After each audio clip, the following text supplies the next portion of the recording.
자, 이제 막 시작한 것처럼 할게요. 다시 슬레이트 치고. 자, 환영합니다. 오늘 출애굽기 시작하도록 하겠습니다. 자, 출애굽기의 특징은 하나님을 아는 것이에요. 모세가 떨기나무 속에서 하나님을 알게 되죠. 그리고 하나님은 자신의 이름을 여호와 스스로 있는 자라고 보여주십니다. 그리고 애굽도 여러 재앙을 겪으면서 하나님을 알게 돼요. 이스라엘도 하나님을 알게 되는 것입니다. 출애굽기에서 중요한 것은 순종이에요. 너희가 나 여호와 하나님을 알고 순종해라 라는 그 이야기예요.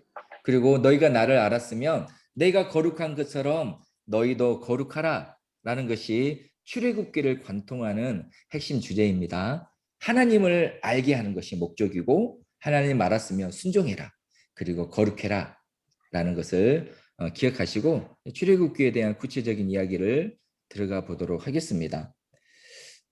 제가 저번에는 PPT를 보면서 했었는데 사실 이번에는 PPT 그림이 별로 특별한 게 없어서 그냥 제가 화면 보고 설명하도록 하겠습니다. 출애굽기 1장에 보면 야곱이 그의 가족들과 함께 도착을 하죠. 그때 숫자가 70명이었어요. 이스라엘 자손들이 생육하고 불어나고 번성을 해서 온 땅에 가득해지기 시작합니다. 나중에 요셉이 110세에 죽고 나서 요셉을 모르는 왕이 나와요. 제가 전에 한번 말했던 것처럼 애굽의 왕조가 바뀌었어요. 요셉이 왔던 당시에 애굽의 왕조는 힉소스 왕조라고 해서 애굽 입장에서 보면 이민족입니다. 이민족이 세운 왕조예요. 그런데 힉소스 왕조가 망하고 정통 애굽 사람들이 세운 왕조가 들어섭니다. 새로운 왕조가 힉소스 왕조를 좋아할 리가 없죠. 외국에서 와가지고 우리를 다스렸다라는 것 때문에 좋아하지 않았어요. 그리고 힉소스 왕조가 잘 대해주었던 이 이스라엘 히브리 민족들도 좋아하지 않았습니다. 좋아하지 않고 있는데 숫자가 너무 많아지는 거예요. 강성해집니다. 그래서 바로는 이것을 위협으로 느껴요. 이러다가 또 나라 뺏기지 않을까? 저들이 우리보다 강해지지 않을까라는 그 노파심에 히브리 민족을 노예로 삼아서 강제 노역에 동원했습니다. 국고성 비돔과 라암셋을 짓는 데 동원을 했죠. 근데 그럼에도 불구하고 이스라엘 숫자가 계속 많아져요. 왜요? 막 이스라엘 사람들이 막 아이를 잘 낳고 막 그래서 그랬을까요? 아니요. 하나님께서 아브라함에게 주셨던 그 약속이 비록 그들이 애굽에서 노예살이를 하고 힘든 일을 하고 있음에도 불구하고 축복이 이어지는 거예요. 인간적인 어떤 그런 것이 아니라 하나님의 약속이 있었기 때문에 그들이 계속 인구가 많아졌습니다. 인구가 많아지니까 바로가 인구 증가를 막기 위해서 산파를 명령을 내리죠. 너희가 빨리 가서 사내 아이를 낳으면 죽이라고 말을 합니다. 그러나 어떻습니까? 하나님을 경외했던 산파 십부라와 부하가 그렇게 하지 않죠. 그러면서 하는 말이 우리가 갔더니 히브리 여인들이 이를 건강해가지고 금방 나와서 아이들을 어떻게 할 수가 없었습니다라고 말을 합니다. 이것이 신약 성경에 헤롯이 사내 아이들을 죽이려고 했던 것에 대한 어떤 예표가 되는 거예요. 그러자 바로는 어떻게 합니까? 새로 태어난 사내 아이들을 모두 나일강에 던지라고 했습니다. 이 나일강에 던지는 것은 단지 아이들을 죽이는 의미가 아니에요. 나일강은 애굽에 있어서 생명의 근원과도 같아서 우상이었습니다. 즉 아이들을 우상으로 바치는 거였어요. 히브리인들의 어린아이들 자기들을 풍요롭게 하는 나일강의 신에게 바쳤다라는 의미가 있었습니다. 그러므로 이거는 굉장히 종교적인 의미가 있었고 또 아이들을 죽이는 것만으로도 악했지만 영적으로도 굉장히 악한 일이었다라는 것이에요. 이런 배경하에서 모세가 태어납니다. 모세의 어머니는 요게벳이죠. 요게벳이 아이를 보니까 너무 예뻐서 석 달이나 숨겼대요. 예뻐서 숨겼다기보다도 자기 자식 안 예쁜 엄마가 어디 있습니까? 그래서 어찌 보면 특별히 아이를 석 달이나 숨겼습니다. 그런데 더 이상 숨길 수 없게 되었어요. 왜냐하면 다른 가족들도 있었잖아요. 그때 미리암이나 아론과 같은 다른 자녀들도 있었고 이제 가족의 생명까지 위험하게 되어서 이제 더 이상 모세를 숨길 수 없었고 나일강에 버려야 되는 상황이 왔습니다. 이때 요셉의 마음이 어땠을까요? 누구 하나 소중하지 않은 가족이 없는데 모세를 포기해야만 했습니다. 그런데요, 이게 포기한 게 아니에요. 요셉은 모세를 버린 게 아닙니다. 버린 것 같았지만 한 번도 버리지 않았어요. 보세요. 갈대 상자에 모세를 담았는데 이 갈대 상자에 역청을 칠해요. 방수 처리를 한 것이죠. 그리고 바로의 딸이 어디에서 목욕을 했는지 그 전에 미리 정보를 얻습니다. 그리고 모세를 나일 강가에 있는 그 갈대 사이에 숨겨놔요. 즉 떠내려가지 않게 해놓습니다. 그리고 모세의 누나인 미리암이 멀리서 숨어서 어떻게 되는가를 지켜봐요. 또 바로의 딸이 모세를 발견하죠. 그리고 발견하자마자 미리암이 뛰어나가 가지고 엄마를 유모로 데리고 오게 됩니다. 그리고 요기벳은 모세가 젖을 뗄 때까지 양육했다가 좀 젖을 뗀 이후에 최소한 돌은 지났겠죠. 그 이후에 바로의 딸에게 데려다 주었던 것이죠.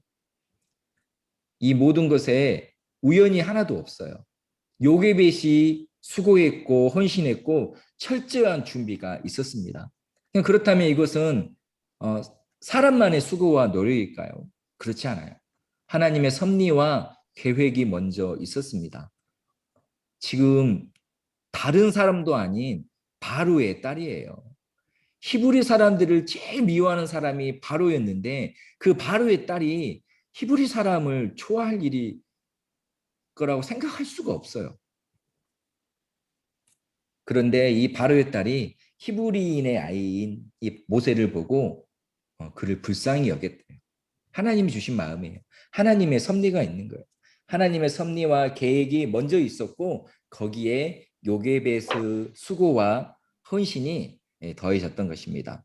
이렇게 히브리인을 박해하고 학대했던 사람이 히브리인의 구원자를 양육한다라는 것은 참 영화 같은 이야기죠.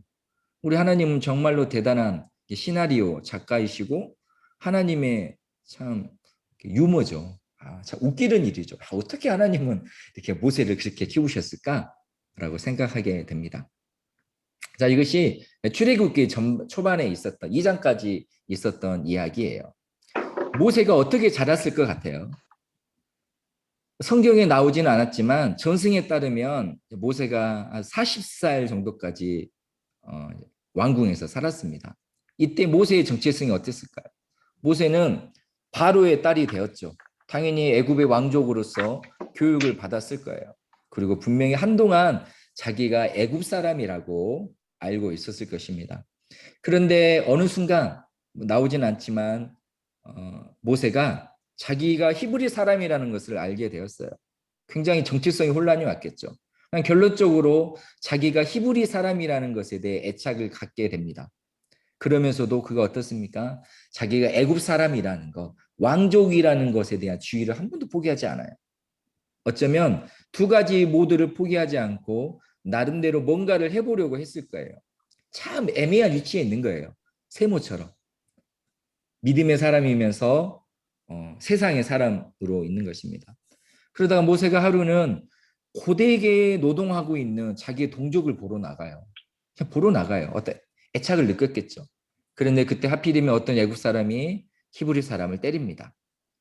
그리고 모세가 매우 분노해요. 아무도 보는 사람이 없을 때 그 애굽 사람 때려서 죽입니다. 그리고 그를 모래에 속에 감춰 두었습니다. 자신의 동족을 위해서 뭔가 한 것 같죠. 어쩌면 뿌듯했을지도 몰라요. 그러나 그는 여전히 애굽의 옷을 입고 애굽 말을 하고 좋은 것을 먹는 애굽의 왕족으로 있습니다. 뭔가를 했다라는 생각에 뿌듯했을까요? 모세가 동족에게 다가가가지고 두 명의 히브리 사람들 싸우고 있는 것을 보고 왜 싸우냐며 중재합니다. 그런데 두 사람이 뭐라고 합니까? 누가 너를 우리의 재판관으로 삼았느냐? 전에는 애굽 사람을 쳐서 죽이더니 이제는 우리까지 죽이려 하겠느냐라고 말을 합니다. 이때 모세는 큰 충격을 받아요. 아무도 모를 줄 알았어요. 또 모르길 원했죠. 그런데 탄로 났어요. 살인자가 됐습니다. 너무 무서웠던 모세는 도망을 쳐요. 바로도 이 사실을 알고 모세를 죽이려고 했습니다. 아까는 얼마 전까지만 해도 모세는 히브리 사람이면서 동시에 애굽의 왕족이었어요. 근데 이제는 모세는 히브리 사람도 아니에요. 히브리 사람들이 그를 거절했기 때문에 또 애굽의 왕족도 아니에요. 아까는 모든 것을 다 할 수 있는 것 같았지만 이제는 아무것도 할 수 없는 사람이 되어 버렸습니다.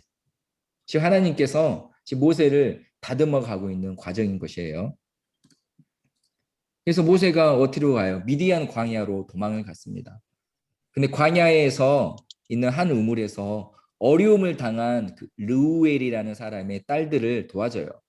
르우엘이 모세를 초대하고 모세가 갈 데가 없었거든요. 그래서 기꺼이 르우엘의 장막에서 거하게 됩니다.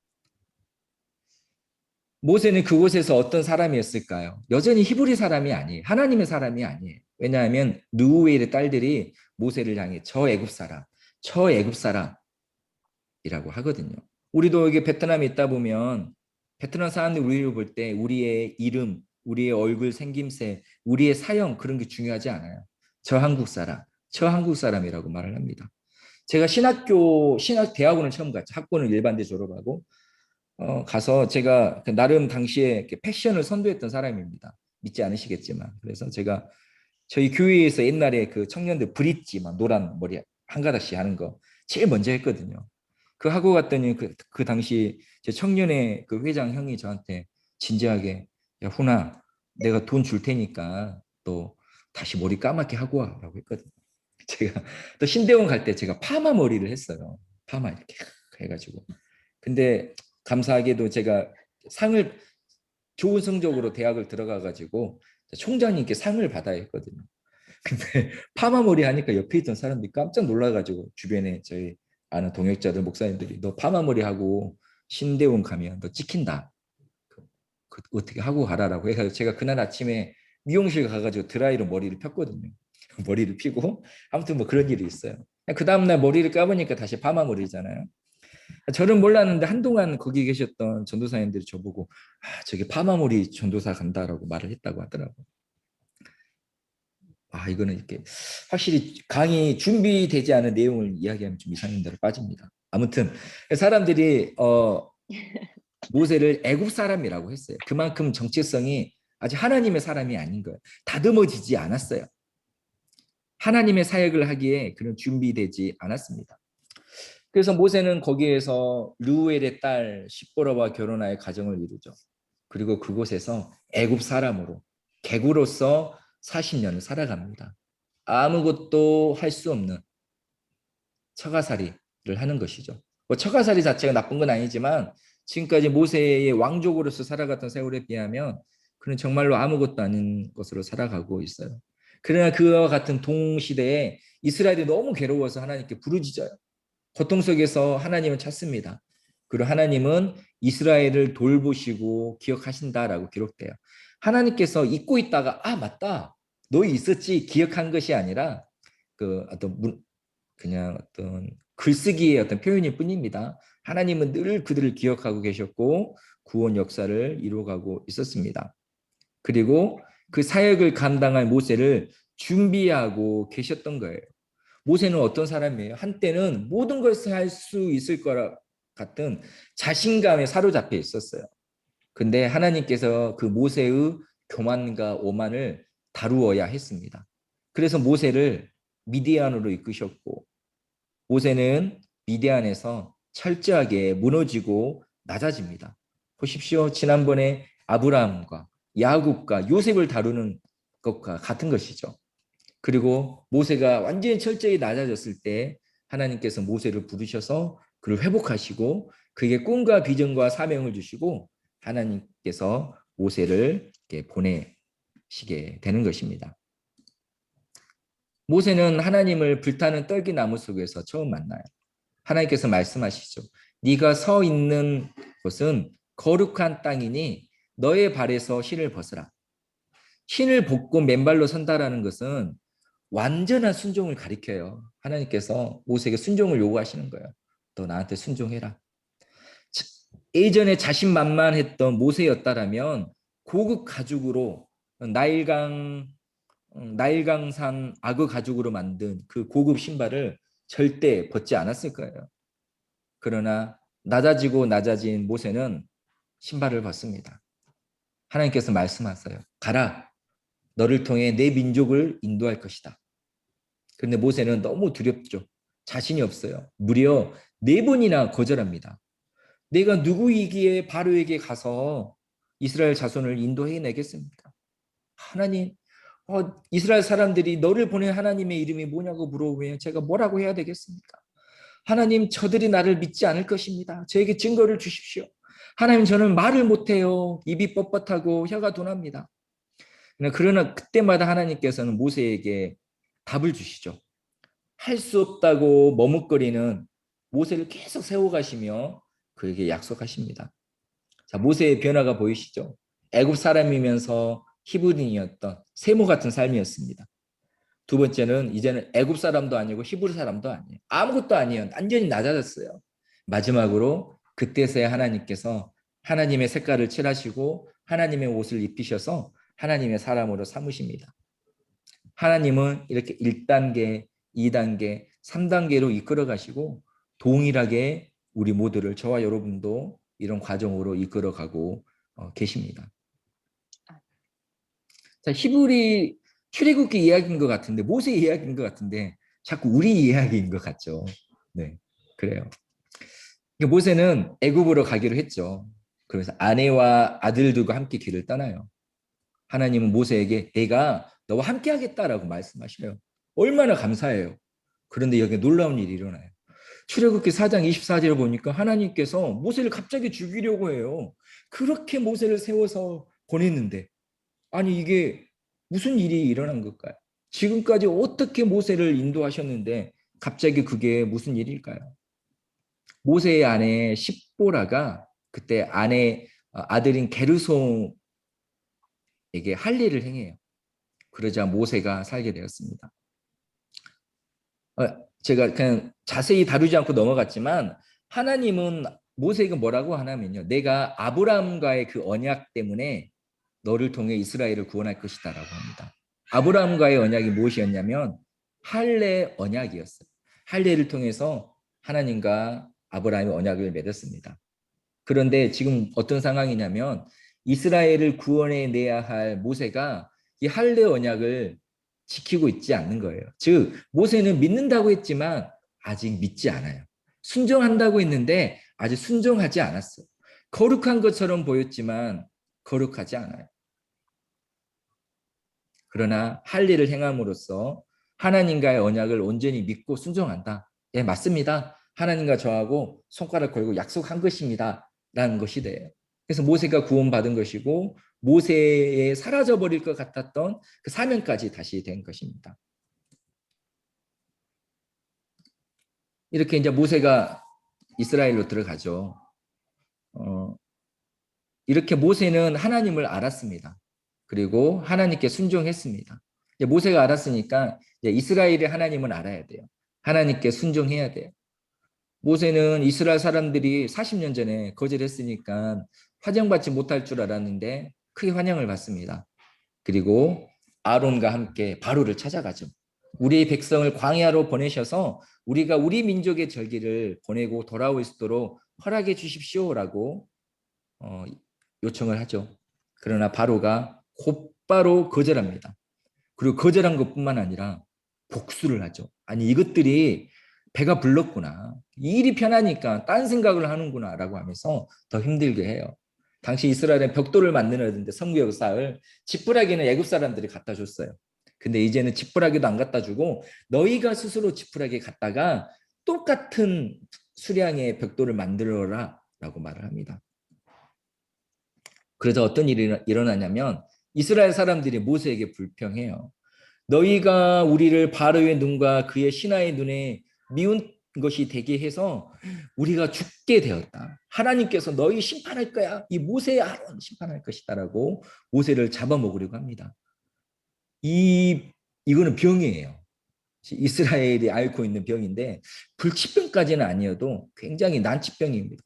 이후에도 보겠지만 이스라엘은 이 증상이 계속해서 나오게 되는 것이거든요. 그래서 모세가 흔들리죠. 왜냐하면 이전에 그런 트라우마가 있잖아요.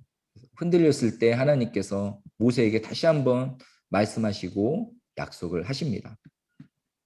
자, 잘 따라오고 계시죠? 오늘은 이제 스토리텔링식으로 출애굽기를 하고 있는데요.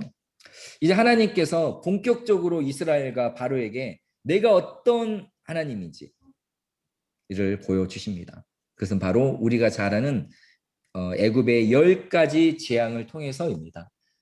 10가지 재앙 혹시 알고 계세요? 다 모르다가 뒤에 그거 장자 첫 죽음 알죠? 뭐 모르셔도 돼요. 그렇게 중요한 건 아니에요. 디테일하게. 근데 신학교를 가려면 중요하죠.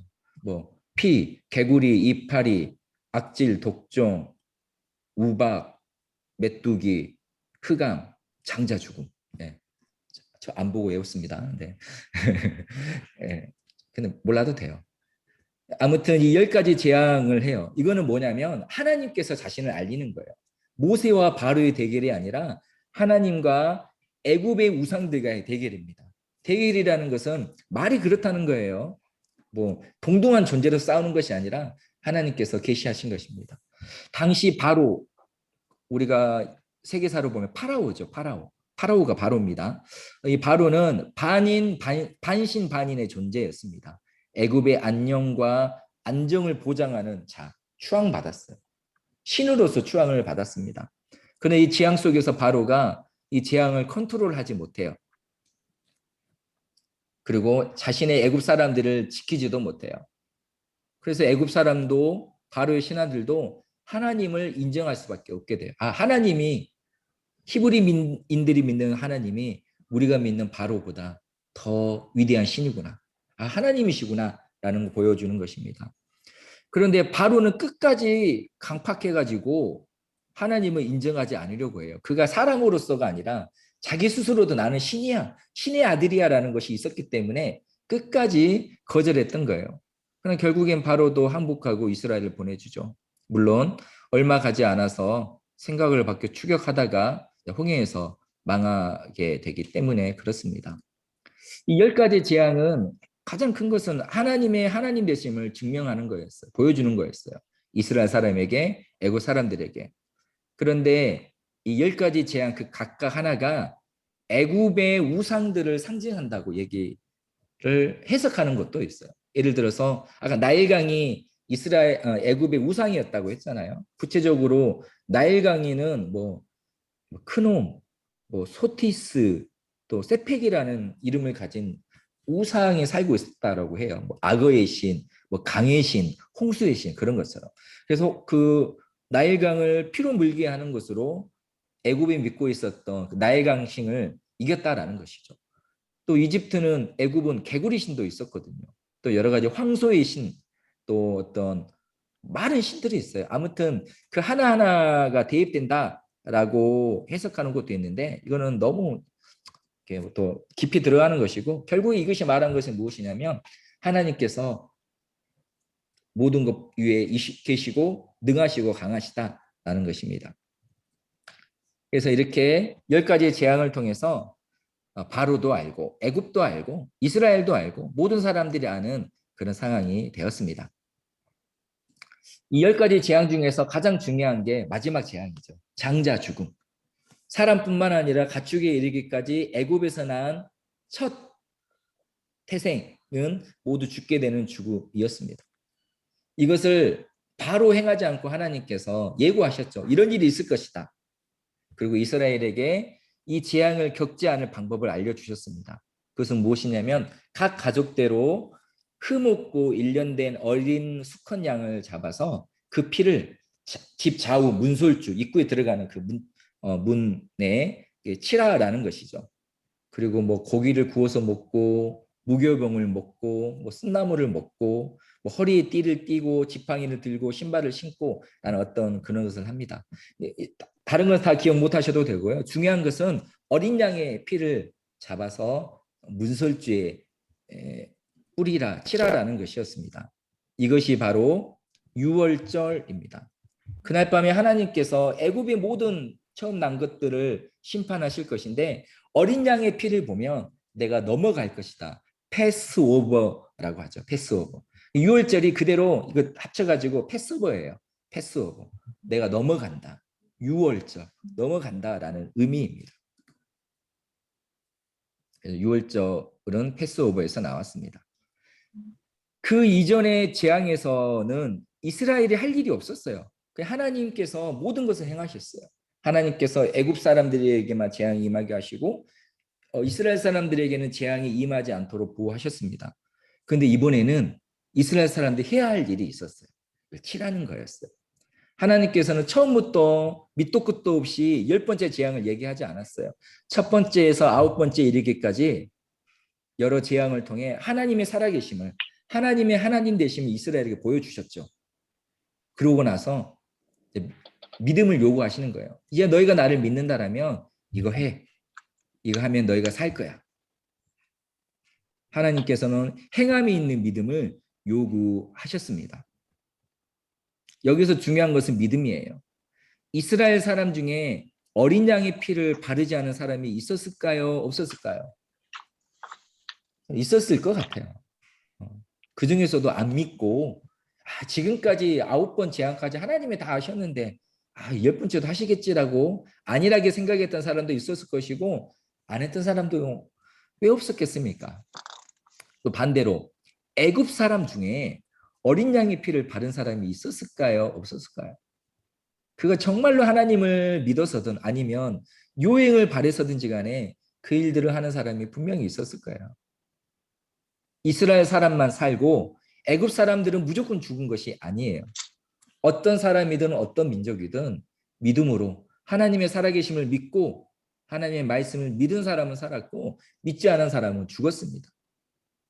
성경 전체를 관통하는 주제는 구원은 혈통으로 족보로 얻는 게 아니라 오직 믿음으로 얻는다라는 거예요.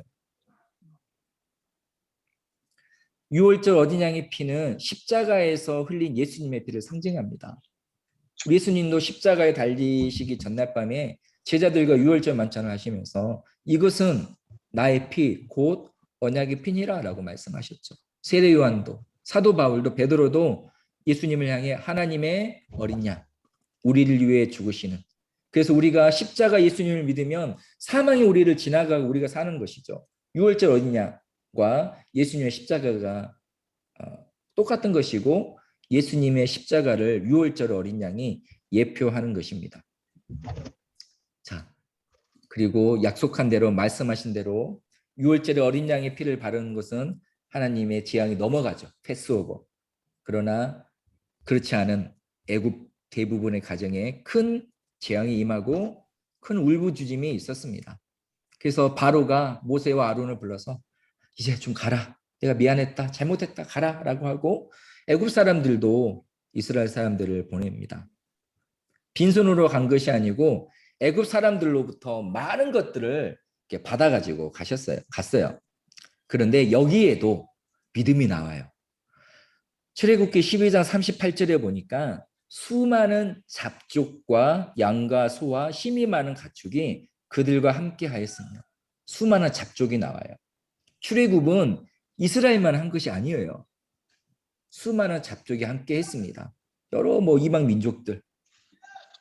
그들도 하나님의 살아계심을 봤을 뿐만 아니라 믿었습니다. 그래서 혈통으로는 유대인이 아니었지만 히브리인이 아니었지만 믿음으로 유월절을 보냈고요. 함께 출애굽한 것입니다. 다시 한번 믿음으로 얻는 구원에 대해서 알 수가 있어요. 또 여기에 또 하나의 믿음이 나와요. 조금만 집중해 주세요. 창세기의 요셉의 이야기입니다. 요셉이 죽으면서 이런 유언을 남겨요. 하나님께서 반드시 당신들을 돌보시리니 당신들이 여기서 내 해골을 메고 올라가겠다고. 즉 너희가 애굽을 벗어나 가나안 땅, 약속하신 가나안 땅으로 가게 될 텐데 그때 꼭 내 해골을 메고 가라고 부탁을 했습니다. 즉 지금은 우리가 애굽에 있지만 하나님께서 분명히 인도하실 것이다. 나는 그것을 확실히 믿는다. 비록 나는 이 땅에서 죽고 없을지라도 내 육을만이라도 약속의 땅으로 가지고 가라라는 요셉의 믿음이 있었어요. 그리고 출애굽기 13장 19절에서 모세가 요셉의 유골을 가졌으니 출애굽할 때 그 요셉의 유골까지도 가져가요.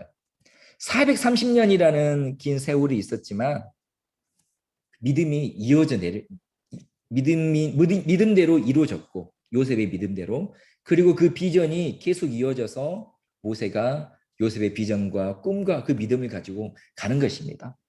출애굽기에 이런 믿음이 참 숨어 있는 게 너무나 놀라워요. 보석처럼 중간중간에 아름답게 빛나고 있는 것이죠. 이렇게 이스라엘은 출애굽을 합니다. 그리고 이제 가나안 땅을 향해 나아가는데 거쳐야 될 일들이 있었어요. 가장 먼저가 홍해 사건입니다. 얼마 가지 않아서 홍해를 도착하고 그곳에서 이제 야영을 하고 있는데 애굽의 군대가 막 쳐들어 쫓아오죠. 사람들은 홍해 사건에 관심이 참 많아요. 홍해의 위치가 어딘지 관심이 많아요. 또 홍해를 히브리어로 얌숲이라고 하는데 이 뜻이 갈대의 바다라고 합니다. 그래서 어떤 학자들은 이스라엘이 홍해 바다를 걷는 게 아니라 그 갈대숲을 건넜다라고 설명을 하기도 하고요. 또 홍해가 갈라졌으면 어느 규모로 갈라졌는가에 대해서 궁금해합니다. 그런데 홍해 사건의 핵심은요. 출애굽기가 관심을 갖고 있는 것은 홍해에서 무슨 일이 일어났는가이지 구체적인 것에 대해서 크게 관심을 두고 있지 않아요. 그것은 바로 하나님께서 관심은 홍해에서 어떻게 하나님께서 자신의 백성을 구원하셨고 자신을 드러내는지가 핵심이라는 것입니다. 이 사건은 하나님께서 애굽의 군대 지금 그 전에는 애굽이 이렇게 이스라엘을 허락만 안 했을 뿐이지만 이때는 애굽이 당시 고대 군동에서 가장 강한 나라인데 전 병력을 데리고 와요. 물리적 군사력을 가지고. 그들이 다 죽어요. 이 말은 하나님께서 누구보다 강하시다라는 걸 보여주고 또 초자연적인 이적을 통해서 우리 하나님은 자연보다 초자연적인 세력보다 더 위대하다는 것을 보여주는 것. 이건 역시도 하나님의 위대하심을 보여주는 것입니다. 바로가 보내놓고 나서도 분노였는지 아니면 후회였는지 어떤 마음이었는지 간에 온 병력을 일으켜서 쫓아갑니다. 바로의 군대가 가까이 오자 이스라엘이 두려워해요. 그러자 이번에도 아까 말했던 이스라엘의 고질병, 난치병이 도집니다. 뭐라고 하냐면 모세를 향해 모세씨, 모세요. 우리 애굽에 내장지가 없어서 우리를 이곳으로 이끌어내서 광야에서 죽게 하였습니까? 왜 우리를 애굽에서 이끌어냈습니까? 애굽 사람을 섬기는 것이 노예 생활하는 것이 여기에서 죽는 것보다 낫겠습니다. 라고 원망하고 불평합니다. 진짜 진상 중에 진상이에요. 이런 블랙 컨슈머가 없어요. 프로 불편납니다. 진짜로 장난 아니에요. 이스라엘 사람들. 그때 모세가 말하죠. 너희는 두려워하지 말고 가만히 서서 여호와께서 오늘 너희를 어떻게 구원하신지 보라. 다시 한번 모세가 하나님 좀 봐라. 하나님 좀 알아라. 하나님 좀 믿어라. 라고 말을 합니다. 하나님 역시 애굽 사람들이 내가 여호와인 줄 알 것이다. 출애굽기의 주제가 다시 반복돼서 하나님을 아는 것, 하나님을 믿는 것입니다. 그리고 우리가 잘 아시는 것처럼 홍해를 건너죠. 이스라엘 애굽의 군대는 다 진멸되고 이스라엘은 건넜습니다. 그리고 이스라엘은 승리의 찬양을 불러요. 특별히 미리암과 이스라엘 여인들은 소고를 잡고 막 춤을 추면서 하나님을 찬양합니다. 여기서 알 수 있는 것이 한 가지 더 있어요. 하나님은 우리의 영혼을 구원하시죠. 가장 첫 번째 목적이에요. 그러나 우리의 실제적인 현실의 삶도 구원하시고 문화도 구속하십니다. 원래 모든 문화는 하나님을 위한 문화, 하나님을 찬양하고 경배하는 문화였어요. 그러나 죄로 인해 타락하면서 문화도 타락해요. 하나님을 찬양하는 대신에 죄를 찬양하죠. 하나님의 아름다움을 기뻐하는 대신에 인간의 아름다움을 기뻐합니다. 이 미리암과 이스라엘 여인들이 갖고 있었던 이 소고는 애굽의 악기예요. 430년 동안 애굽에서 살면서 애굽에서 우상을 위해 노래했고 우상에게 기도할 때 쓰였던 악기였습니다. 그래 지금 그 악기로 뭘 하고 있습니까? 하나님을 찬양하고 있어요. 악기를 구속해서 우상을 노래했던 그 악기를 구속해서 어린 양의 피로 구속해서 하나님의 영광을 위해 사용하고 있습니다. 우리가 있는 문화들도 마찬가지예요. 문화를 구속하고 하나님의 영광을 위해서 써야 합니다. 또 사도 바울은 홍해를 건넌 사건을 이스라엘 전체가 집단적으로 세례를 받은 것으로 해석했어요. 세례라는 것이 예수님을 나의 구주로 믿고 하나님의 백성으로 살겠다라는 믿음의 고백이고 결단이잖아요. 홍해가 그런 사건이었다라는 것입니다. 이스라엘이 집단적으로 세례를 받고 이제는 우리가 하나님의 백성입니다. 하나님의 말씀대로 살겠습니다. 라고 고백하는 것이었다라고 합니다. 그래서 이스라엘이 홍해 사건을 겪은 이후에 출애굽기 14장 31절에서 이렇게 말을 해요. 백성이 여호와를 경외하며 여호와와 그의 종 모세를 믿었더라. 지금까지 많은 재앙들도 있었지만 또 많은 하나님의 이적이 있었지만 이 고백이 홍해를 건넌 이후에 나와요. 그래서 세례 사건이라고 해석하기도 합니다. 이제 홍해를 건넌 이스라엘이 시내산을 향해서 나아가고 있어요. 이스라엘이 하나님을 알고 하나님을 믿어요. 하나님의 약속을 붙잡고 그 젖과 꿀이 흐르는 가나안 땅을 향해 가요. 그 길이 얼마나 기쁘겠어요. 주와 같이 길 가는 거 즐거운 일 아닌가. 엄청 기뻐가지고 막 행복해서 감사해서 기뻐하며 갈 줄 알았는데 글쎄 이 이스라엘이 지금 병에 걸려 있잖아요. 또 병이 도져요. 얼마 가지 못해서 물이 부족했어요. 3일 정도 오아시스를 발견 못해요. 마라라는 곳에 도착하는데 물이 썼어요. 이제 병이 도집니다. 모세를 원망합니다. 우리가 무엇을 마실까? 물 좀 주세요. 라고 막 항의를 해요. 모세가 기도하죠. 하나님께서 기도를 들으시고 물을 마실 수 있도록 합니다. 그때 하나님께서 또 봐요. 봐라, 나는 너희를 치료하는 여호와다 라고 하면서 하나님이 또 이렇게 자신을 알리십니다. 이제 애굽을 떠나서 한 달 정도 돼서 신광야에 도착해요. 근데 먹을 것이 또 부족하고 좀 굶주렸어요. 또 그러니까 또 어떻습니까? 또 병이 도집니다. 뭐라고 하냐면 우리가 애굽 땅에 있었을 때 고기가마 곁에 앉아 있었던 때 또 떡을 배불리 먹던 때 얼마나 좋았냐. 그때 차라리 죽었다라면 좋았을 텐데 우리가 이 광야로 와서 굶주림 가운데 죽게 되었다라고 원망하고 비평합니다. 이제는 허언증까지 겹쳤어요. 고된 노동을 하던 노예 생활을 했는데 무슨 고기 가마가 있고 무슨 떡을 배불리 먹었겠습니까? 이제 막 허언증까지 도졌던 거예요. 그러나 이번에도 우리 하나님은 만나와 메추라기로 이스라엘을 먹이셔요. 그럼 뭐라고 하시냐면 내가 여호와 너희의 하나님인 줄 알리라. 나 너희 하나님이야. 좀 믿어. 좀 알아. 라고 또 하시죠. 이제 신광야를 지나서 르비딤에 도착을 했는데 마시물이 없었어요. 이제 믿을만도 한데 지겹게도 또 병이 도져요. 어찌하여 우리를 애굽에서 인도해 내어서 우리와 우리의 자녀들과 가축이 목말라 죽게 하느냐. 이번 불평은 조금 더 심했어요. 모세가 하나님께 기도하면서 뭐라고 하냐면 하나님 제가 조금 있으면 저 사람들이 나한테 돌을 던질 것 같습니다. 엄청나게 불평을 하고 있는 거예요. 이스라엘은 하나님의 사랑과 인도를 시험해요. 출애굽에 이렇게 기록되어 있어요. 이스라엘이 하나님을 시험했다. 느비딤의 뜻이 이스라엘을 하나님을 시험했다라는 거예요. 이스라엘은 하나님이 정말 우리 가운데 계신가? 라고 의심을 했습니다. 그러나 그럼에도 불구하고 이번에도 하나님은 물을 공급하셨습니다. 자, 우리는 이렇게 막 심한 중증 환자인 이스라엘을 보면서 잠깐 웃기도 하고 저도 농담처럼 얘기했지만 사실 웃을 일은 아닌 것 같아요. 우리 얘기인 것 같으니까 웃다가도 이거 아닌데 웃으면 안 되는데 라는 그런 상황에 빠지는 것 같아요.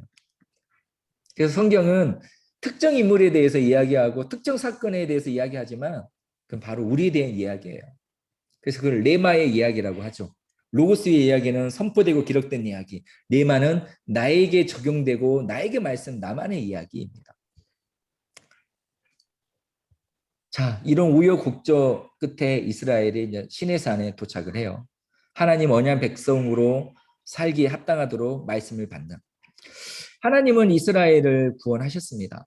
그리고 그들과 하신 약속을 지키셨죠. 고단한 노예 생활을 하는 중에도 그들의 민족이 많아지도록 하셨어요. 그들을 구원하시기 위해 모세를 예배하셨고 그를 양육하셨고 훈련시키셨습니다.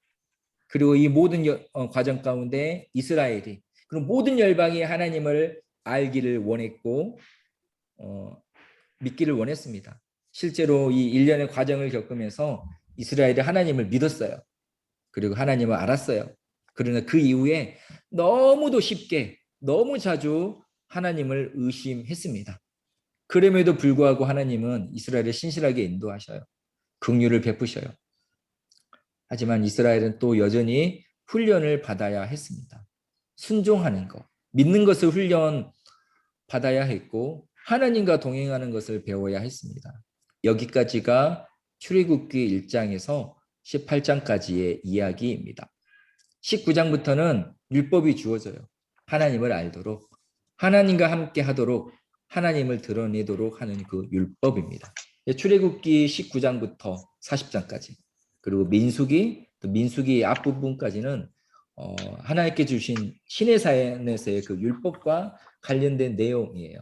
그래서 책은 출애굽기, 레위기, 민수기로 나눠져 있지만 다루는 주제는 레위기 또 출애굽기, 레위기, 민수기의 내용을 함께 나눠서 하나님께서 왜 율법을 주셨는지, 율법의 내용에는 구체적으로 뭐가 있는지를 살펴보도록 하겠습니다. 자, 오늘은 여기까지가 다 얘기를 한 거예요.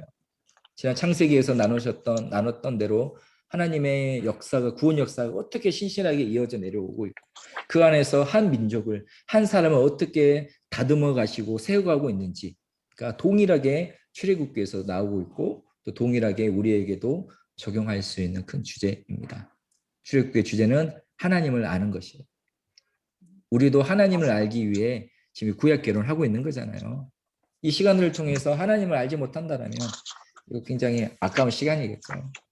바라기는 저도 그렇지만 우리 모두가 이 시간을 통해서 하나님을 알아갈 수 있었으면 좋겠습니다. 아멘. 저 마지막은 약간 저 이제 목회자다 보니까 그 병이죠. 설교처럼 끝내게 되잖아요. 공부하면 되는데. 네, 그렇습니다.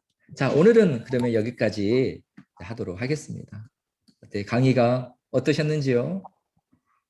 네. 좋으셨으면 이렇게 오케이. 맞습니다. 오케이. 수고하셨습니다. 네, 그러면 오늘은 강의 여기까지 마치고요. 남은 한 주 평안하게 잘 보내시다가 빠르면 금요일, 소리가 늦어도 주일에는 못해요. 네? 빠르면 뭐 금요일, 와이파이 네, 나- 늦어도 주일에 소리가 보도록 하겠습니다. 네, 와이파이 환경에 따라서 소리가 혹시 부족하신 분들은 제가 이거 녹화한 거 유튜브에 올릴 테니까요. 참고하시면 되겠습니다.